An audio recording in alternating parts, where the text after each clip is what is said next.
اگرچہ سعودی فرما رواں کو خادم الحرمین شریفین کا شرف حاصل ہے، مگر خانہ کعبہ کی چابیاں ان کے پاس نہیں ہوتی۔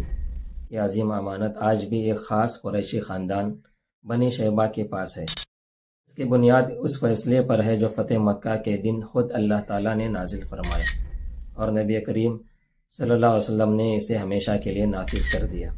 8 ہجری میں جب مکہ فتح ہوا تو نبی کریم صلی اللہ علیہ وسلم نے خانہ کعبہ میں داخل ہونے کا ارادہ فرمایا۔ اس وقت کعبے کی چابیاں حضرت عثمان بن طلحہ کے پاس تھیں، جو ابھی تک مسلمان نہیں ہوئے تھے۔ فتح مکہ کے منظر سے گھبرا کر وہ خانہ کعبہ کی چھت پر جا چھپے۔ نبی کریم صلی اللہ علیہ وسلم نے حضرت علی کو چابیاں لانے کا حکم دیا۔ حضرت علی گئے اور عثمان بن طلحہ سے چابیاں مانگی، مگر انہوں نے دینے سے انکار کر دیا۔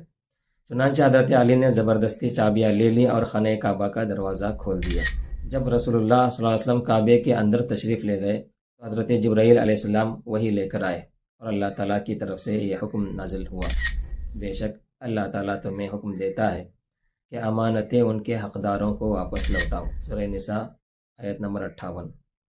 اس آیت کے نزول کے فوراً بعد نبی کریم صلی اللہ علیہ وسلم نے حضرت علی رضی اللہ تعالیٰ عنہ کو فرمایا کہ چابیاں حضرت عثمان بن طلحہ کو واپس لوٹا دو اور ان سے معذرت بھی کر لو۔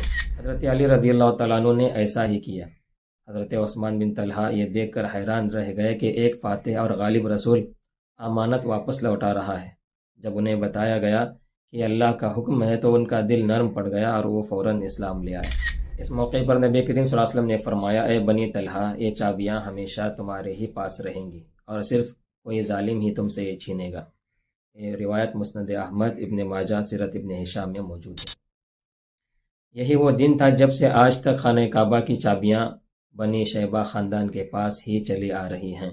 سعودی حکومت سمیت آج تک کسی نے اس روایت کو نہیں بدلا، کیونکہ یہ اللہ اور اس کے رسول کا طے شدہ فیصلہ ہے۔